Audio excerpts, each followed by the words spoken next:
हिंदुस्तान का एक ऐसा मुसलमान जिसने अपने देश की गरिमा के लिए जो किया, वो जानकर हर एक भारतीय का सीना गर्व से चौड़ा हो जाएगा। आपको जानकर हैरानी होगी कि हैदराबाद का एक मुस्लिम शख्स ने देश की सुरक्षा के लिए 5 टन सोना दान कर दिया। मीर उस्मान अली दुनिया के सबसे अमीर इंसान थे। उनकी अमीरी का अंदाजा इस बात से लगाया जा सकता है कि उनका अपना खुद का बैंक था। साल 1944 में उन्होंने ही स्टेट बैंक ऑफ हैदराबाद की स्थापना की, जो बाद में भारतीय स्टेट बैंक में बदल गया। वो 438 करोड़ रुपए की कीमत वाले हीरे को पेपर वेट की तरह इस्तेमाल करते थे।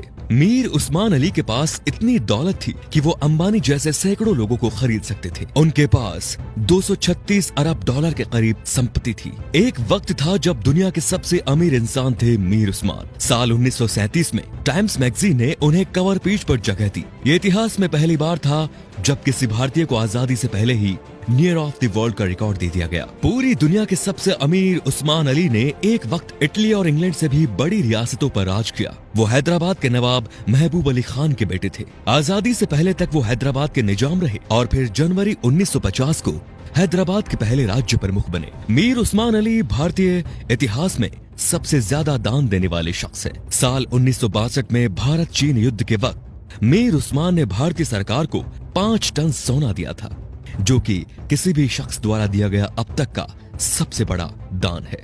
आपको जानकर हैरानी होगी कि भारत और चीन के बीच जब युद्ध हुआ था, तब भारत द्वारा इस्तेमाल किए गए हथियार और बारूद मीर उस्मान के पैसों से ही खरीदे गए थे। अगर मीर उस्मान 5 टन सोना दान ना करते तो भारत के बड़े हिस्से पर चीन का अधिकार हो जाता।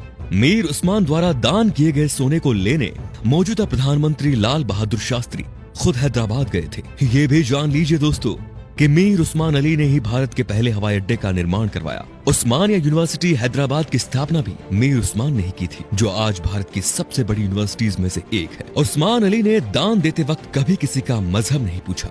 उन्होंने जहां एक तरफ अलीगढ़ मुस्लिम यूनिवर्सिटी को 5 लाख रुपए दान किए, वहीं बनारस हिंदू यूनिवर्सिटी को 10 लाख रुपए भेजे। संविधान निर्माता भीमराव अंबेडकर को मीर उस्मान अली ने 54 एकड़ जमीन दान दे दी, जिस पर बाद में कई कॉलेज और यूनिवर्सिटीज का निर्माण हुआ। मीर उस्मान के सादगी का इसी बात से अंदाजा लगाया जा सकता है कि उन्होंने एक टोपी और एक कंबल में अपनी पूरी जिंदगी गुजार दी। यहाँ तक कि उन्होंने कभी सोने और चांदी के बर्तनों में खाना तक नहीं खाया। उनके लिए एक टीन की प्लेट बनाई गई थी, जो वो जिंदगी भर इस्तेमाल करते थे। निजाम म्यूजियम में मौजूदा दस्तावेजों के मुताबिक मीर उस्मान का जनाजा दुनिया का सबसे बड़ा जनाजा था। मीर उस्मान अली कहा करते थे कि जब तक निजाम जैसा मुसलमान जिंदा है, इस धरती की तरफ कोई आंख उठाकर भी नहीं देख सकता। ये वीडियो बनाने का मकसद उन लोगों की आंखें खोलना है दोस्तों, जो भारत की एकजुटता पर सवाल उठाते हैं, धर्म निरपेक्षता पर सवाल उठाते हैं, जो हिंदू मुस्लिम के भाईचारे पर सवाल खड़ा करते हैं। शर्म आनी चाहिए उन लोगों को कि जिस देश में कलाम साहब, मीर उस्मान साहब जैसे शख्स पैदा हुए, उन महान शख्स वाले देश में इस तरह के लोग इस तरह की घटिया सोच रखते हैं। अगर एक मुसलमान होने के नाते आपको गर्व महसूस हुआ तो इस वीडियो को दोस्तों लाइक जरूर कीजिए और शेयर भी जरूर कीजिए, ताकि ये बेहतरीन जानकारी सब तक पहुंच सके। तो हम आपसे मिलते हैं अगले वीडियो में। धन्यवाद।